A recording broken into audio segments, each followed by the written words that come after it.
This meeting Hi, is being recorded. everyone. We are so excited for today's awesome conversation. Welcome, welcome, welcome.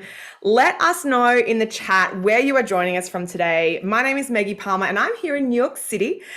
So hello to any other Manhattanites who are also here. But let us know, where are you joining us from today for our conversation all about building a rich life and what that can look like. We are so excited for today's conversation. So this is your time. We want it to be super interactive. Shoot through your questions. If you want to leave your video on, go ahead. If you've got dogs, pets, kids joining us, that's okay too. The content will be relatively PG. So everyone is welcome. We are recording this and we will circulate a replay to you as well. But it is a delight to be hosting today's session. My name's Meggie Palmer and I'm the founder of PepTalkHer. And I'm excited to have three total legends joining us today who are gurus in their own space. So I'm going to quickly hand over to everyone to quickly introduce themselves. Viv, do you want to start us off? You and I met online through your amazing Instagram account, Your Rich BFF. Met online makes it sound a lot sketchier. My name is Vivian too. I am an ex-Wall Street trader turned financial literacy creator. I try to teach you everything about money, finance, investing that your econ professor was not able to do in 3 hours. I will do it in less than 60 seconds. And I'll kick it over to Sim. I love that. My name's Sim, and for those that don't know, I run a podcast called Girls That Invest. We're currently the world's #1 investing podcast for women, and we focus basically on stock market literacy and kind of helping people break down jargon terms. And yeah, we kind of are in the Instagram space as well. Love it. And last but by no means least, Doone, do you want to fill us in on your amazing background too? Hello, I'm Doone. I'm the founder of Female Startup Club. We are a media company for women who are building e-commerce brands.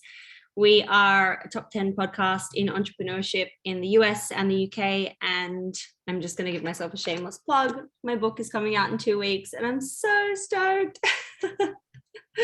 We are here for the shameless plugs, and we're going to put a link to everyone's social media handles so that you can follow along. Doone's got a huge book launch coming out, so keep an eye out for that. We'll be certainly talking about that more on the PepTalkHer Instagram as well. And hello, we've just got people from all over the shop here. We've got fellow Aussies. Hello, there's a heap of Americans, Kiwis, some European people joining us. Welcome, welcome. Let's talk about money, right? I think, for a lot of us, it might have been a bit taboo when we were kids or growing up, but I want to talk about this concept of having a rich life and building a rich life. Like, what does it mean to you, Viv? And have you ever felt like there was stigma around, this concept of talking about cash and money? Yeah, I think in particular with women, calling yourself rich, like even with just my username of Your Rich BFF, it turns a lot of people off because we've also been taught to be humble. It's not good to brag, but you see guys like, what's his name? Dan Bilzerian with models and bottles and private planes, and everybody just idolizes him. Whereas when women talk about, my money, my rich life, living good, people are always like, oh, she's spending all her husband's money. Did she inherit that? There's just this sense that there's no way that a woman would be able to live a rich life on her own. And so I think it's really important to combat that message, because guess what? I'm a rich bitch. I want you guys to be rich bitches. And I think it's so important to be able to use that word really freely, because it does describe what I want and hopefully what you guys want as well. This is so liberating to hear you say, I'm a rich bitch and I want that for you too. I know that shouldn't be transformational, but it kind of is, right? We don't hear a lot of people saying that, and I'm so here for it. Let us know in the chat, is that how you want to be described as well? We are excited to hear from you. Sim, you talk a lot about this concept of money and, taking control of your finances in your podcast. You've launched the podcast and recently a really successful online course. Would you describe yourself as living a rich life now, or how do you sort of approach this concept?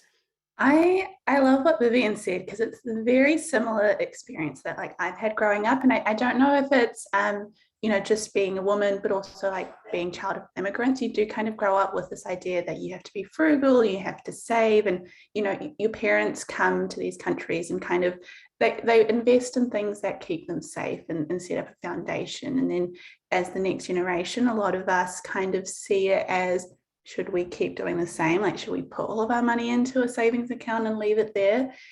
Or should we try and, achieve more wealth, or is that a bad thing to do? And it's a concept that I struggled with a lot growing up, but yeah, we try to speak on it a lot on the podcast of like money mindset and unlearning these like harmful ideas, because nothing bad happens when women get more money. Like, it's a quote that I read somewhere, and I love it. I use it all the time.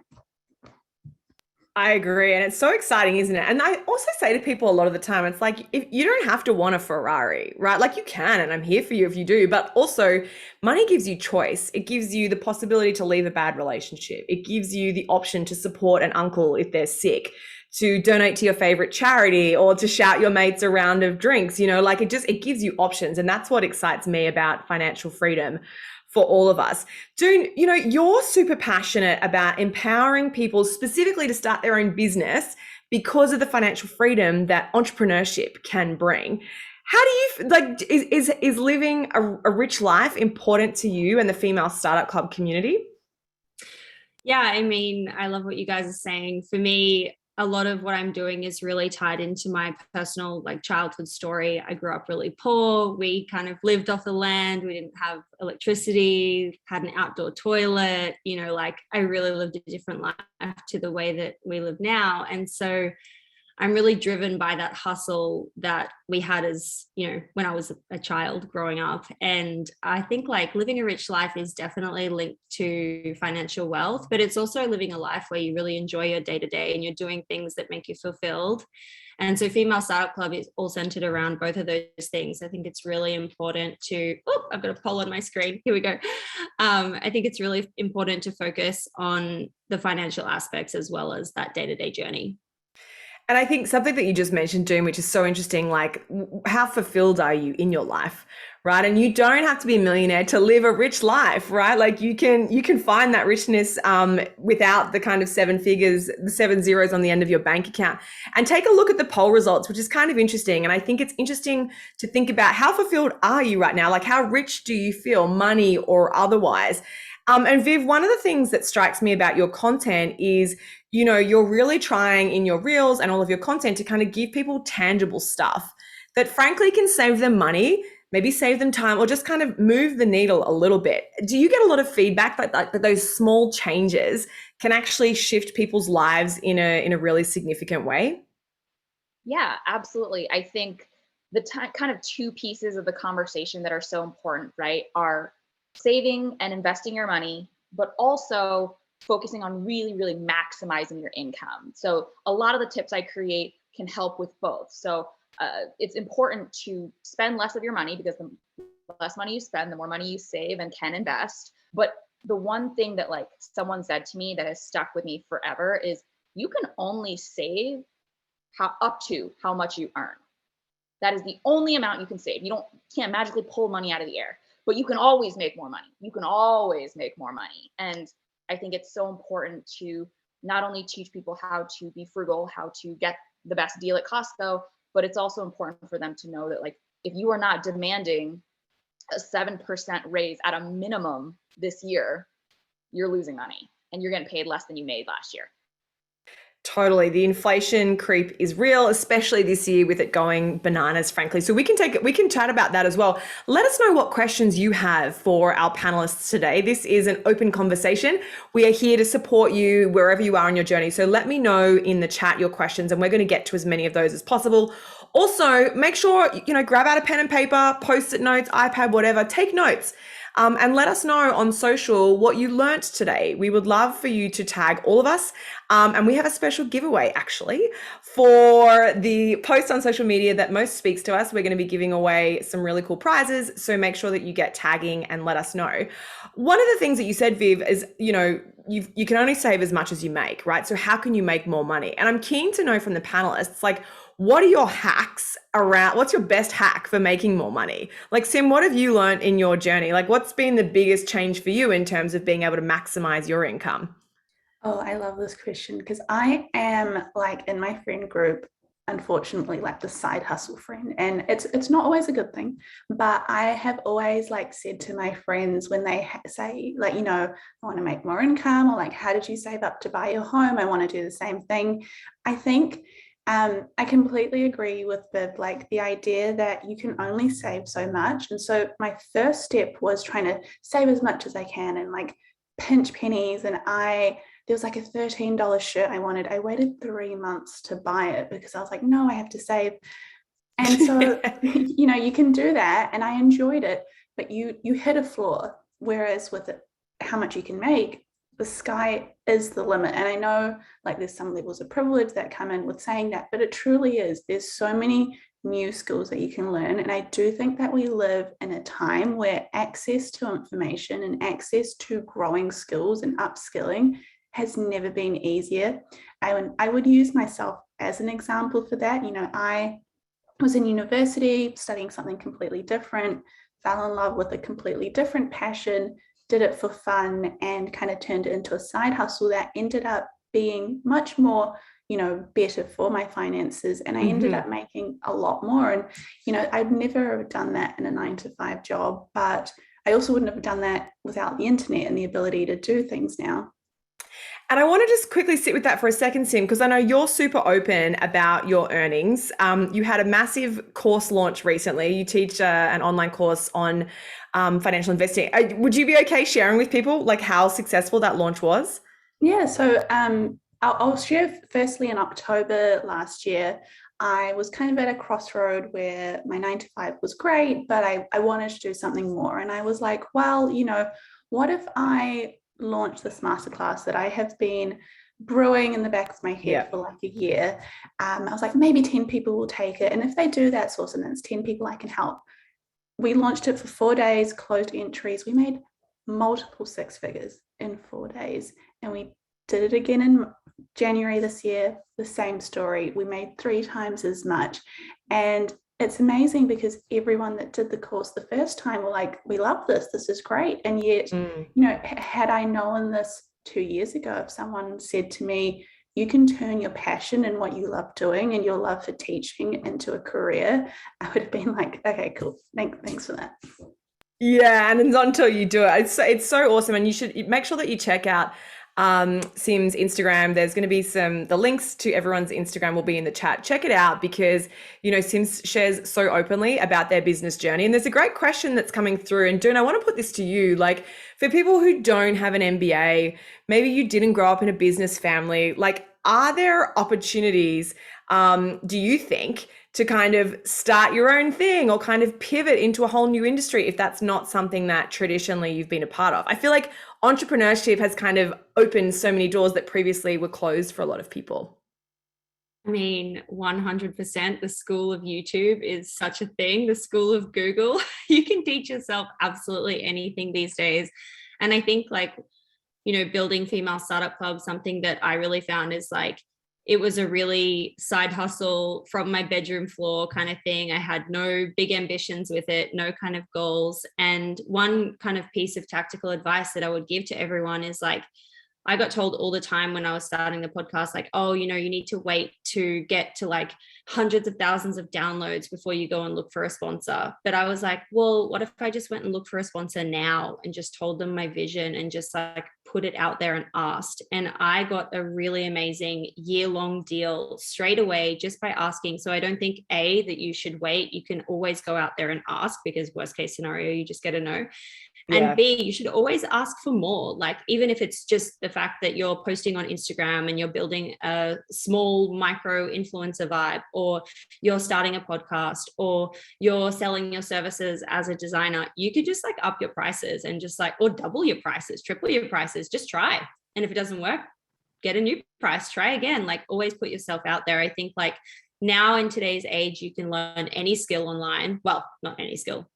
We're not saving lives over here, but like, you know, within reason. And you can teach yourself anything on YouTube and you can charge whatever you want and make money from it. And I think for a lot of people, that just feels like a barrier that is just like so foreign. And so that's why I would say to everyone, make sure that you check out Doone's Instagram, because her reels really break it down and make it super practical in like less than 60 seconds. Like he is how this super successful entrepreneurship started this business. Here's how this person failed, you know, like, and learning from others' mistakes, frankly, and their successes really can help you shortcut your road to success, which is super exciting. I want to chat a little bit. We've got some questions coming through specifically around salary. And I think, you know, Viv, you mentioned as well, inflation rampant right now. So a lot of our salaries are literally sliding backwards. So how do you sort of approach those conversations with your boss? It's something that I'm super passionate, and that's our whole shtick at PepTalkHer. But I want to know from you all, what have you learned about negotiation? You've all built hugely successful virtual communities. Viv, are you at 2 million? I know you're at more than 1 million. Are you at 2 million now? I think I have a little over 1 million on TikTok and like 220,000 on Instagram. So it's creeping up there. It's basically crazy. 2 million by the end of the week, knowing your growth. Oh my God. So is there, like, I want to know, what have you learned about negotiation? Because, you know, like you still have a day job, and your Rich BFF is kind of, it's a side hustle business, which is hugely successful. What have you learned that you didn't know previously that you kind of wish you had about negotiating and kind of talking about money and salary? Yeah, absolutely. The fact that you don't get what you don't ask for. I remember when I first started out in the, you know, branded ad space in, you know, against your Rich BFF, I'd be like, oh, wow, it would be such an honor for them to give me like $300 and a profile on their Instagram page. And now I'm just like, don't insult me. Like, you know, the power of my audience. I know what your CTR is. I know what your cost per click and cost per acquisition are now. Like, you're telling me that I am this amazing partner. If I'm this amazing partner, treat me like an amazing partner. Pay me what an amazing partner is going to pay.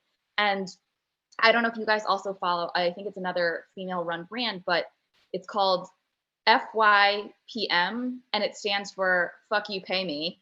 And they share all these like horror stories of people being like, I'll give you 2 pairs of leggings for 10 different posts about this brand. And it's like insanity. But I think I very much learned that you don't get what you don't ask for. And I'd love to actually ask Alexa, you posted in the chat, have you been at your job for over 2 years? Yeah, I've been there for almost 6 years. Okay, I'm gonna share some information, and it might be a little bit of a tough pill to swallow, but it might be time to get a new job. Oh yeah, absolutely. I can find the actual stat for you, but it was a CNBC research piece that basically found that if you stay at a job for longer than 2 years, odds are good you're being paid under market.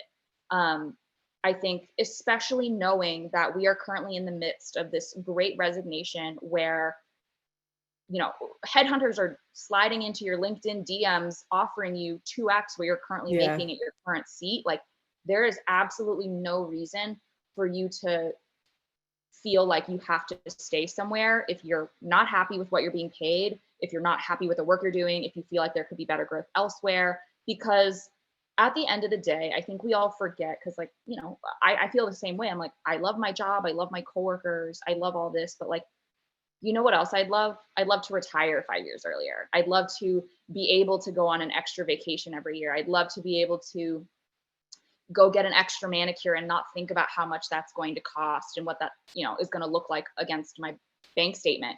And you deserve to have nice things. You deserve to be rich. You deserve to live a rich life. And like, if you've been at a seat for statistically over 2 years, you're probably making under market. And I would 100% take a look somewhere else and see what they're willing to pay you. I would 100% jack up your salary, you know, 50%, maybe 100%, just double it, see if they'll pay you. And worst case, they say no, and you are no worse off than you currently are. But best case, you can make a ton of money. And then you can shout me out on social media for teaching you how to do it. Yes. That's like the ultimate pep talk from Viv. I'm obsessed with that. It's so true. And sometimes it's hard because you stay at a job and you love your colleagues and you want to be loyal, etc., which is great. And of course employers value that. But sometimes you need to have that leverage and those offers elsewhere. Often companies will match it if you do get another offer, right? So having those conversations is important. I always say to people, reach out to a recruiter at least once a year. At least once a year. Why not? Let's see what they have to say, right? Let's see what your value in market is. We did a session last week and Babe on a Budget, who's a former tech recruiter, was telling us that no one's moving jobs now for anything less than 20%. So you got to be getting at least a 20% bump, right? Because if you factor in inflation, it's really only a 13% bump, which is good. But to Viz's point, people are getting a lot more than that right now because it really is an employee's market, which means you have power. And we often forget that, right? We forget that the power that we actually have in those conversations, which is really important to recall. We have an app as well that helps you track your successes. And one of the things that Viv said, which stuck out to me, was, when you're having those conversations about a raise and how do you approach that raise, don't just walk in and be like, I want to be paid more. That's fine, but make sure you've got meat on the bone. Why? Did you bring in new sponsors? Did you improve the website's SEO? Did you bring in a new client? Did you hire an intern? Whatever, but make sure you've got data to back up that conversation that you're having. Sim, Maggie, jump in, Viv, go for it.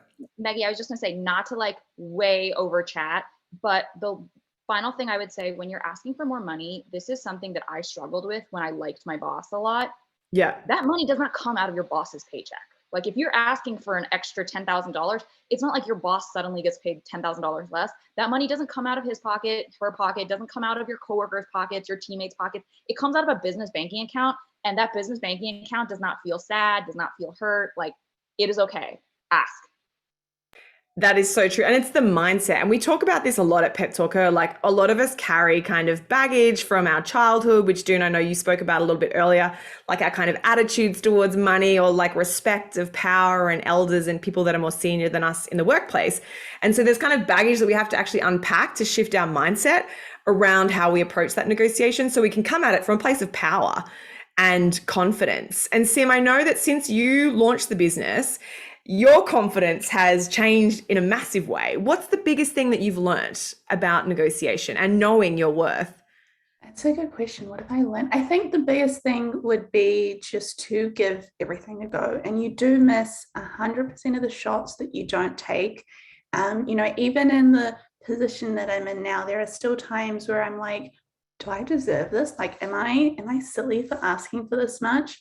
But then I kind of tell myself, well, hey, like if I ask, the worst thing they can say is no. And then I can be like, all right, well, what's the number you can work with? And so I've been trying to, with every, brand deal that we have or every collaboration that we do, I will ask for what their rates are. And then I will add and be like, well, I kind of need this much more. And if they say no, that's fine. If it's still worth doing, we'll do it. But if they do, it's like, wow, it's just another example of, you just don't get what you don't ask for. And I just wanted to talk a bit about the asking for a raise part. I did have a 9 to 5 up till October last year. And someone did ask, how do you know how much to ask for, and how do you know how to negotiate? Yeah. 2 ways that I found helpful was either reaching out to a recruiter and kind of asking or seeing what salaries were. You can go to Glassdoor, or you can kind of check on other websites. And so I went back to my old boss and I said, hey, look, they are offering 90K. You're only offering me 82. So you need to bump it up to 90. And they were giving me 82 with a bonus. Like, it was already coming up from something. And I was like, look, I'll jump ship because I'm a millennial. I don't have any loyalty, and, I know the value of my work. And so it's a hard conversation to have, but if you don't have it, no one's going to knock on your door and be like, hey, here's some extra money. Yeah, it's so important, isn't it? And to your point, like having those open conversations about money. I'm getting a lot of private DMs. Thank you to everyone who's sending me messages in the chat about how do you know what to ask for, right? Whether you run your own business and you're setting rates, or if you have a full-time job like Sim was mentioning and you're trying to advocate for yourself. There's a great question that I wanted to ask you specifically, Doone, from Britt. Thank you so much for sending this through. What do you recommend people do in terms of a framework about making that decision, whether they should leave their full-time job and move into entrepreneurship? Is there any sort of like a framework or like questions that you would suggest people ask themselves? Because coming back to our topic for today, like living a rich and fulfilled life, it's a fine balance, right? To find. Yeah, it's a great question. I would say it's really important to audit yourself and what your goals are. Like if your goals are to make more money, then maybe it's not the best thing to quit your job and spend a lot of money to create a business. Because if you're creating a business from scratch, chances are it's going to cost money to invest in it. It might not make money straight away. That's different for like a service provider who can instantly be like, oh, I'm able to get a $10,000 client day one. I've got the connections, that kind of thing. But if you're like trying to start a side hustle and you're just getting started, I would say audit what your goals are. If your goals are to make money, I would say the best piece of advice is to like stay on your job and use your job as your investment into your own business and work towards that North Star of being like, hey, I want to quit my job. I want to make more money, but I need to get there. I'm like not about the advice, like I think I have like unpopular opinion about like just do it attitude. I'm like, don't just do it. Like take calculated risks. Don't be the person that just jumps ship or like, sells everything you have to just go all in. Like you need to know your numbers. You need to know what makes sense. You need to know what you need as a person to survive and like make sure you're like working towards those goals. But that would be my advice. I love that. The goal audit is really important, and taking calculated risks, right, is important. We're getting a lot of questions through specifically about how do you identify what that figure is. I found out that guys in my office are getting paid more than me, and a shout out to the several people who've sent me that message. That's happened to me too. You are not alone. The gender pay gap sucks. We know that it sits at around 15 to 20% in the developed world, and that it's much worse for women of color. So you are not imagining it. Sadly, it is a thing. It is illegal in most countries and most jurisdictions. However, to prove it is very, very difficult. And we could talk about that for hours and hours and hours, having been through that process myself. But one of the things, Viv, that I wanted to ask you about specifically, you gave an amazing pep talk before to people about why they really do need to ask the question. You got to have the courage to be happy to leave your job. What if you're a bit broken? What if you've had a toxic boss? What if you've kind of been ground down by a pretty average workplace? What if you're kind of just not in a good headspace and you don't feel like you can channel your Viv energy to ask for a raise? Like any advice about like, how do you know your worth? How have you kind of developed and strengthened that muscle? This is a very specific piece of advice. I call it my pat on the back folder. You do your work every single day. It becomes, this day blends into the next, whatever. But every time a client sends you a nice email being like, wow, you like really crushed this for me. Thank you so much. Star it, put it into this folder. Every time you close a massive deal, put it in the folder. Internal team says you are the easiest XYZ to work with they've ever met. You are the smartest person, rainbow sunshines, anything nice about you, put into the folder. That way, when you get to the end of the year, even if you do feel really mediocre or feel really, really soft, or like you don't have like the chops to really ask for what you want, go back into your pat on your back folder and pull out all of those moments through the past 365 days and show that you deserve it.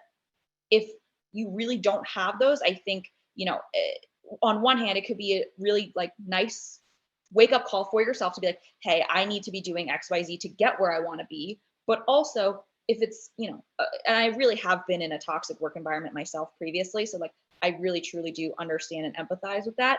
If it's really that bad, I would say look for another job. There is no better time to find a better job than now. I think the pat on the back folder helps with a current job, but looking for a new one is also very viable if you are in an environment that's not conducive to your success. It's so true. I love it. The pat on the back folder, the brag book. We call it the PepTalkHer app. And it's so funny, Viv, because that's exactly the whole, and there's psychology behind this, right? Because we've all had a bad day at work, obviously. And you know, when you start to spiral and you're like, oh, all of a sudden, you know, it's hard to get out of that negative mindset. But if you've got your pat in the back folder, if you've got the PepTalkHer app, which is sending you notifications to track those successes, when you have those moments, you can reflect on that too and be like, oh yeah, last week the CFO sent me an email. Oh yeah, last week, if you're Sim, I did a multiple six-figure launch.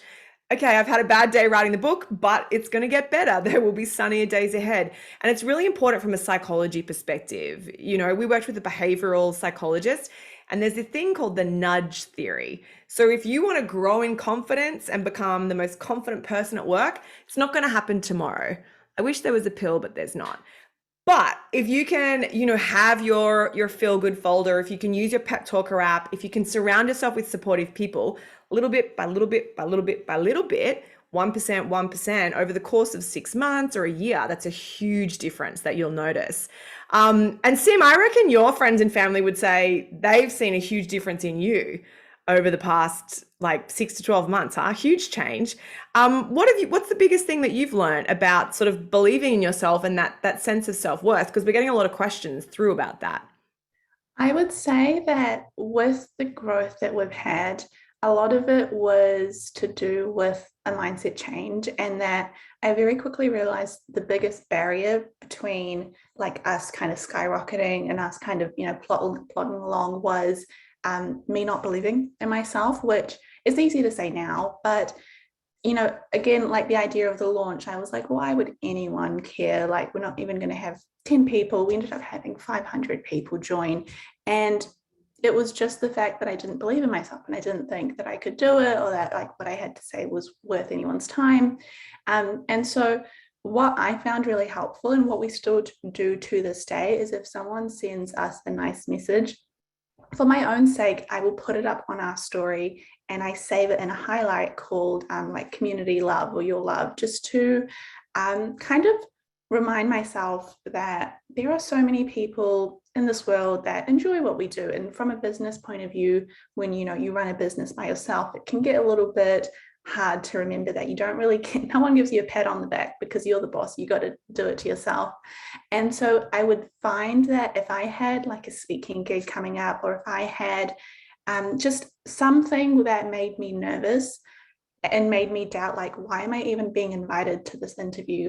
I would go back to that highlight and just watch them all, just tap through them. And I'd be like, no, this is why I'm here. This is why I'm invited to the table. And so I guess it's the equivalent of having an email folder, but if you don't have anyone to send stuff to you, that's another way of doing it.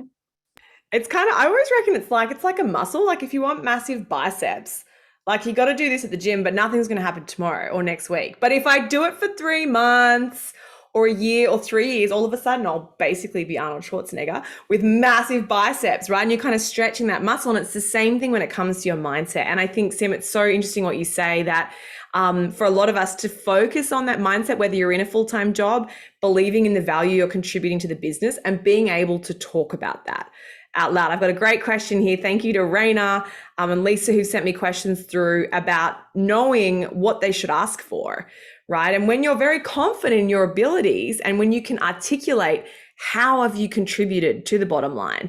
Someone else was asking about inflation. Should I walk in and say I want to raise because of inflation? I typically don't suggest that you open with inflation. You want to open with your value. So did you increase sales by 2.3%? Did you reduce stationery costs by 11%? Did you teach Jimmy to read and none of the other teachers have been able to do that for 3 years? What are your tangible results that you've contributed? Take those data points in as your starting point rather than opening with inflation, right? You want to bring it back to your contribution so that it's very clear how you're actually moving the business forward. And frankly, what they would lose if you were no longer with the business. And to Viv's point, ultimately, we want you to be channeling that confidence that you are happy to walk away. You don't want to, but you'd be happy to if you had to. It's just going to give you so much more leverage. It's a bit of a balancing act though, right? Because you want to manage the office politics of it and your reputation internally. So it's not easy. And unfortunately, research shows us that this is much harder for women and that we're judged more harshly on how we negotiate. So our tone of voice, our language is incredibly important. I'm not saying that's right or fair or equitable, But again, we know from research that that's just the facts, right? Unfortunately, for where we are right now in society and the world. So I'll pop a link in the chat. We run an entire free coaching challenge on this that kicks off next week. It's 5 minutes a day for 5 days. That's it. So I'll send that through in the chat in case that's helpful for anyone to unpack this a little bit further. What's your best hack, Doone, in terms of like building up that confidence muscle when frankly you're feeling like an imposter or not kind of on top of your game? It's funny that you mentioned the 1% earlier, because it's a framework that I use for so many things in my life. I'm someone that's like, if I'm feeling down or I'm feeling sick and I just want to be in bed, I'm like, just aim for the 1%, just take one tiny step. And so I'll use that in terms of that kind of stuff, but I also use that in terms of business. It's definitely like what I've used to get to where I am today. I am all about like tiny little steps that just keep you moving forward. And eventually, like one day you'll wake up and you'll realize that you're on top of this mountain, and that compounded effect over time is like amazing.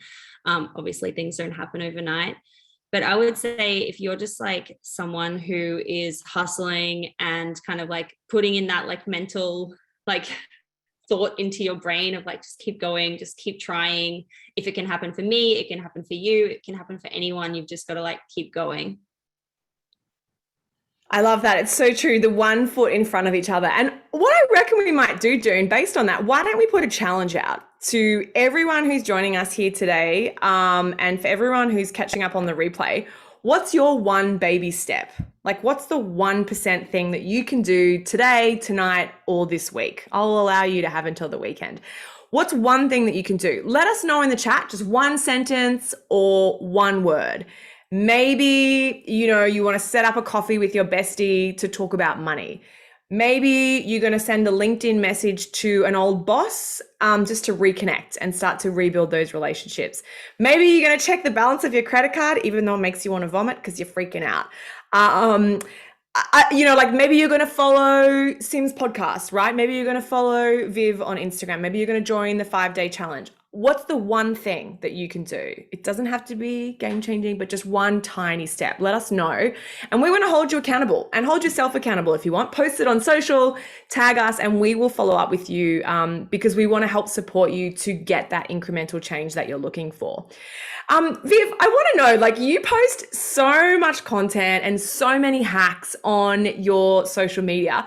What's the one piece of content that's kind of resonated most with you? Like, is there any advice that you've kind of put out there into the world to your community, but actually you've really taken it on board yourself more than anything else? Is there one thing that stands out to you?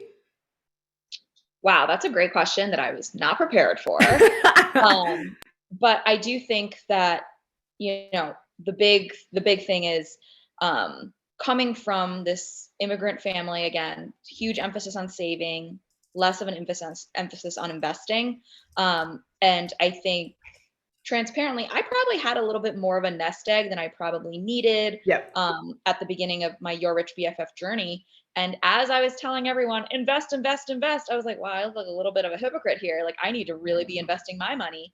And, I think just knowing that once you have 3 to 6 months of living expenses stowed away in a high yield savings account as your emergency fund, you can very much take all of those additional dollars and put them into the market.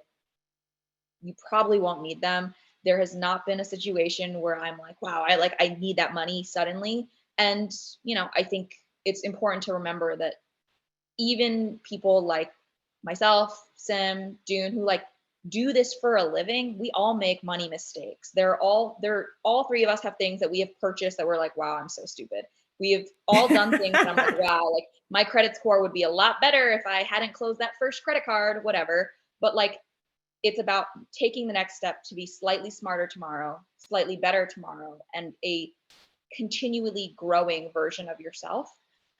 So really focusing on investing and, being the best version of yourself tomorrow that you can be proud of today. And what is the biggest mistake you ever made? What's the most stupid financial decision you reckon you made? Was it the credit card closure? Yeah. So I moved to New York after college. I had I can't even remember what it was. I think it was the Chase, the Citibank, super low grade one. It was just you get a little bit of cash back, whatever. I start making this money on Wall Street. I'm making Wall Street money, my friends. And I'm like, I'm rich now. So I get the, Chase Sapphire Reserve. I get that Amex Platinum. Your girl's got only metal credit cards now. And I'm like, what do I need this stupid piece of plastic for? Snip. And I had them cancel the credit card. And I looked at my credit score like the next month and I was like, why is this now like 60 points lower? And it was because my credit history had been shortened by like 5 years. So that was the credit card I used all through college. And, I can't undo that. Fortunately, I'm going to continue to make smart choices, use credit responsibly, and my credit score is only going to get better. But really could have avoided doing that and all the heartbreak it caused. Well, that's great advice for everyone sitting here who was thinking about canceling an old credit card as well. Good to keep that in mind, especially y'all living in the United States. Sim, biggest mistake that you've made in investing? Because you talk and teach about this all the time, all the great positives that people can do from an investing perspective. What about the biggest mistake that you'd love others to learn from? I think one of the biggest mistakes I made, so there's this thing called an IPO, which is when a company is new and decides to go public. So recently, there's been a few companies that have done so. Bumble did it last year. And so what happens is the IPO comes out and they basically say, you can buy our shares now. And there was hype around one company. It was a car company, like an electric car company. And I was like, that's me. I've done my research. I think it's going to be a great buy. But looking back, I let myself be swayed by the hype as opposed to just looking at the fundamentals. I'm still holding on to it, but that stock is down 60%, which breaks my heart. But, it just goes to show, even when you know what you should do, sometimes your emotions and just the FOMO gets to you. And yeah, still always learning. Wait, Sim, was it CCIV? No, it was, I forgot what it was called, but it wasn't CCIV. I was like, wow, that's a really tough one. Oh, but no, I wish. But yeah, the example being, most people know to not invest straight away in an IPO and wait a little while, see what happens, but I didn't have the patience. And I think what you touched on there is interesting, the FOMO and the hype of oh my gosh, Robinhood, people are talking about this, Twitter's saying this and this and this and this, as opposed to the slow and steady, boring, but proven and tested approach that I know you teach in a lot of your content, Sim, about investing, particularly in long-term ETFs and stuff like that you're going to hold, that are going to compound, do their boring thing in the background. You're not probably going to make 50% a year growth, but hopefully we might get 4 to 8%, and that'd be nice over the long term. It was Vivian. I've just had a look to see. So which one was it? Vivian. It's a electric car company. That was my fault though. That was very hyped. And this is one of those things, it's so cool to be able to talk about these mistakes with your friends, to talk about your investing ideas, your wins. I've had some wins and I've had some shocking mistakes as well. But if we don't talk about it, then we're kind of holding back the learning for other people. So I would really encourage everyone, if you're still trying to figure out what's your one baby step for this week, maybe it is just having a conversation about money, right? With someone who you love and respect, a friend, a sister, a cousin, a partner, something like that. Doesn't have to be huge, but just start to stretch that muscle of getting comfortable talking about money. Doone, biggest mistake or biggest win that you've had investing? I can give you a mistake that I've done a few times. I didn't learn my lesson, investing in my business.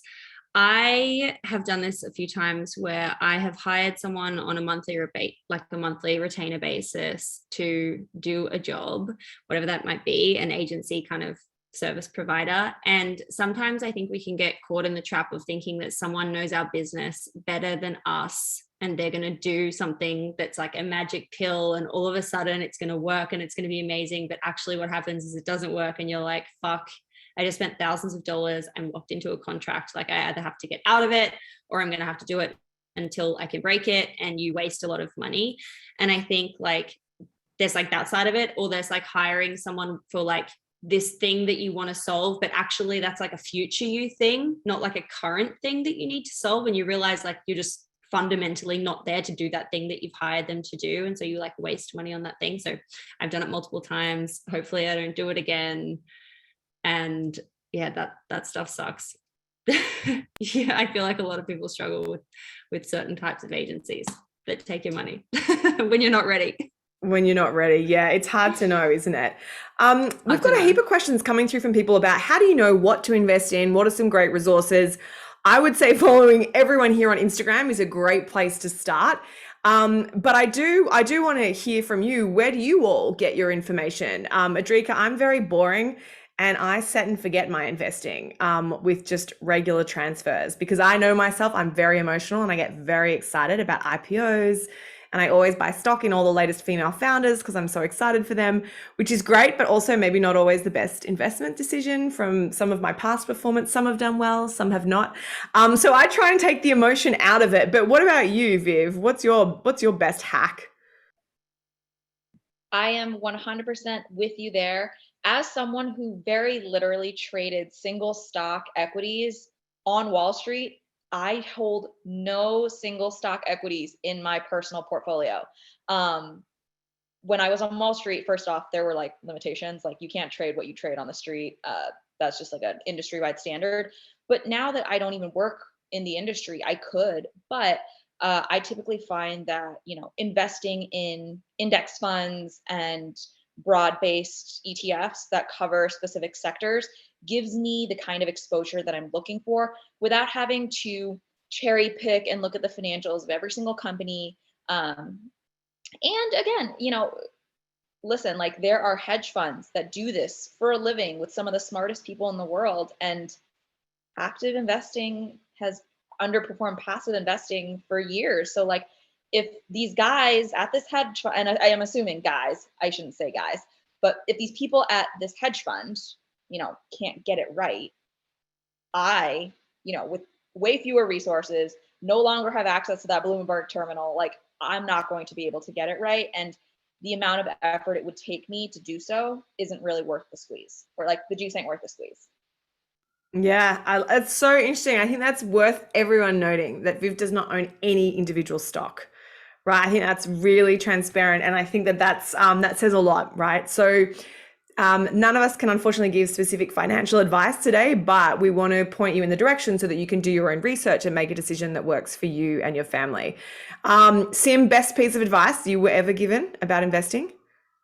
Best piece of advice I was ever given about investing was that the best investors are the people that leave their funds alone and people that aren't in there looking at every little movement and going, oh, I should buy this, it's going up, or I should sell this, it's going down. Because the more, there was a study done by Fidelity and they found, a little bit morbid, but they found that the best investors or the best portfolios were by people that had actually passed away because they weren't able to go in and tinker with their investments, which was really interesting because we grow up and we see these pictures of men in suits on Wall Street, and we kind of assume that's what you need to do to grow wealth. And me and Sonia on our podcast talk a lot about how we're just boring investors, and a lot of what we invest in is kind of the same thing. 90% of our portfolio are just ETFs, index funds, and then we'll keep 10% of our portfolio of individual stocks just for the fun of it, almost to be a little bit speculative, to itch that little part of us that's like, well, what about this IPO and what about that? And if it drops, that's on us. Be a best piece of advice is just find a plan, know that it works for you, and ignore the noise.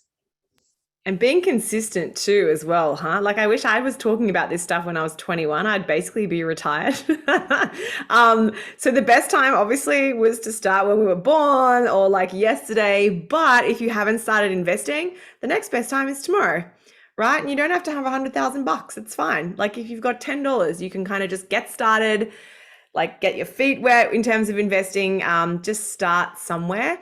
And get your confidence, because it is kind of a bit overwhelming sometimes to start with, and we kind of feel like, what if I lose everything? If it's $10, probably, hopefully it doesn't matter as much.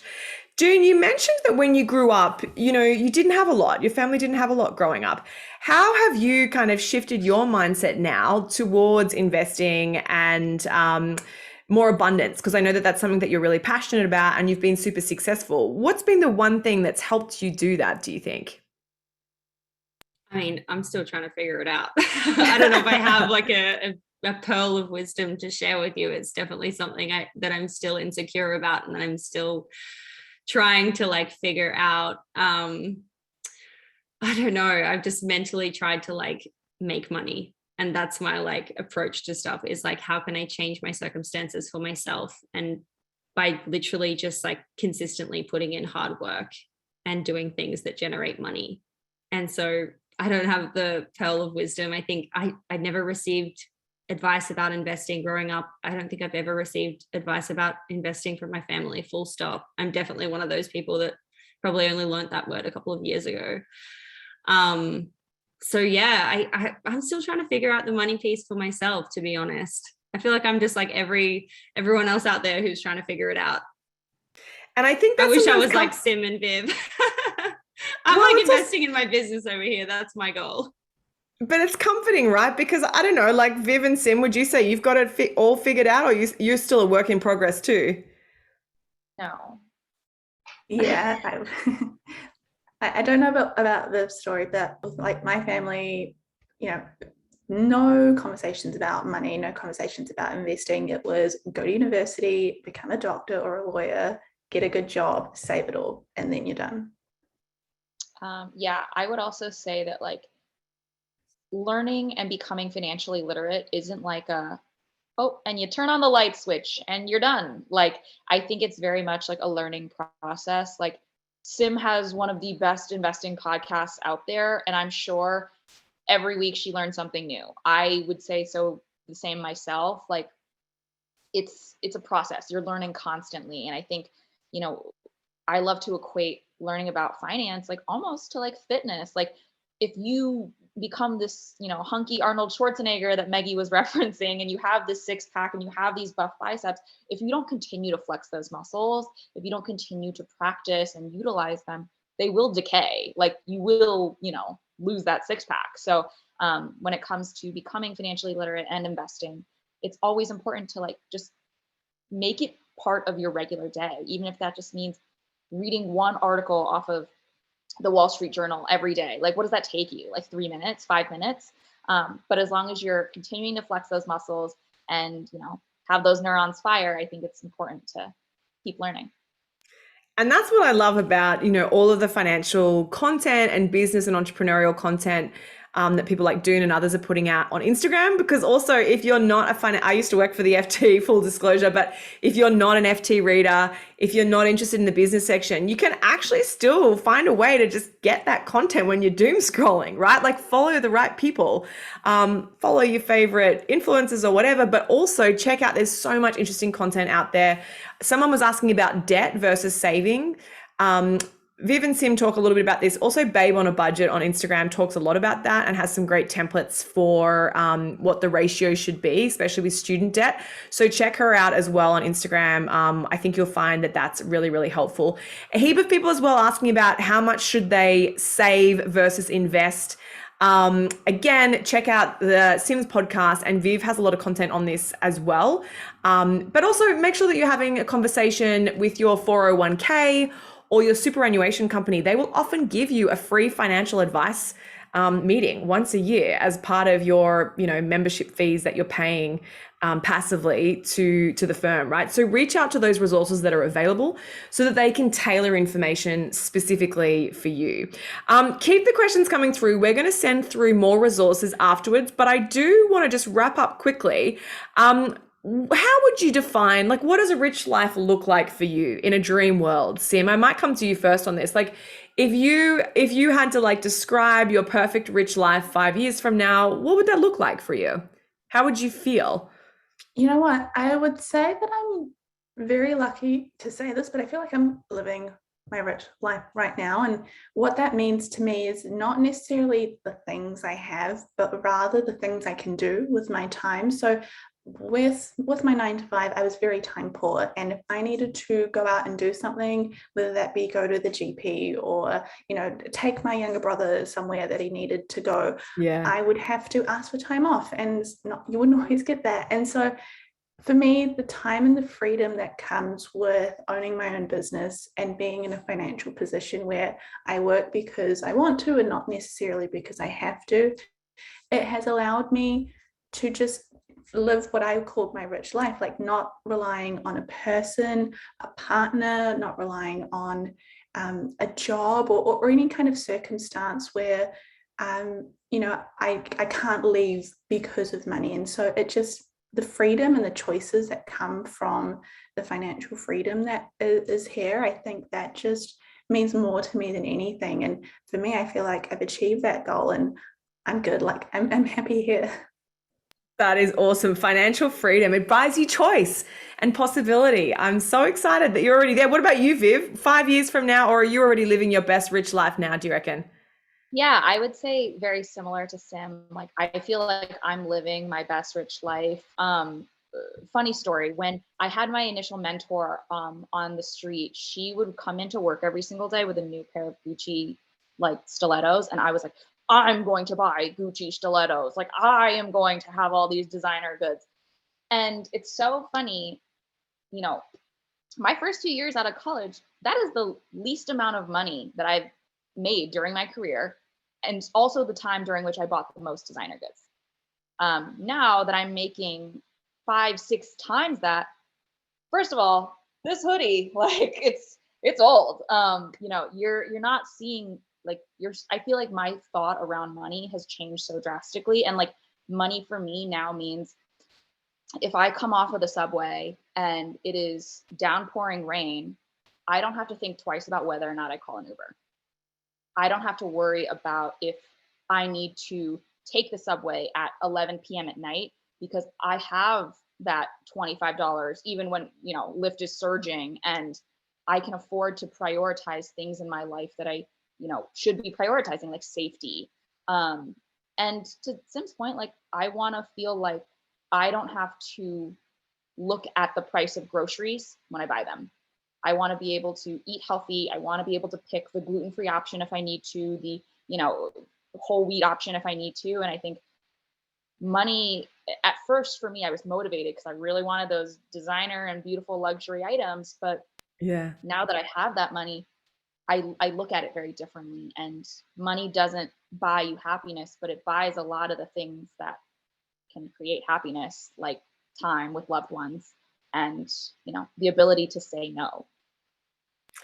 The ability to say no. That's a really interesting point as well, Viv. Thank you so much for sharing that. I appreciate it. Doone, to wrap up, what's your definition of a rich life? I'm excited that my life is going to get richer when I get your book in my hands when it launches in about 10 days from now. But what would you define a rich life as? I think this is so interesting because often we think it's money and we want the designer handbag and we, all those kind of things, which are lovely. But it's interesting. There's a theme coming up. That's not the most important thing, it seems like. Yeah, I mean, I'm there with Sim and Viv. It's all about freedom. I've designed my business in a way that allows me to travel whenever I want. I literally spent a year and a half with my husband just dotting around the world, working online. It was amazing. We didn't have the most money of our lives at that point, but we were able to do what we wanted and still kind of like get by. And it was so much fun. And I think like, if you're not enjoying your day-to-day and like getting joy out of the day-to-day, like, you've got to tweak your life to get there, because that is living a rich life. Living a rich life is not just about the pot of money and the goal at the end of the mountain. A rich life is like making sure that you're fulfilled and happy and feeling joy every single day. It's definitely not just about the money, although the money is nice. This has been such an eye-opening conversation. It's been such a privilege. I want to be respectful of everyone's time. Thank you so much. Viv, Sim, and Doone, thank you so much for joining us. It's a delight. And it's been really interesting to hear about your definition of a rich life, how you've been working towards that, and the advice that you've been able to pay forward to everyone today as to how they can move closer to that goal too. So we cannot wait to hear from everyone today who's making that baby step this week. Let us know. We're going to hold you accountable on social media. Tag us online and let us know what's the one key takeaway that you've taken from tonight's conversation. We will circulate a replay so that you can forward this to friends and colleagues who might learn something too. But without further ado, I'm going to wrap it up and let you all get back to your very busy days, leading your rich lives, I hope. But Sim, Doone, Viv, thank you so much for sharing your time. It's been an absolute pleasure. I hope that we can all stay in touch. Please make sure that you check out everyone's Instagram accounts. We have the 5-day Know Your Worth challenge coming up next week. So we would love to see you all there and continue the conversation online. Thanks so much, everyone. Take care. Thanks, everyone. Thank you. Bye. Thanks, Meggie. Bye. Bye. Thanks, y'all.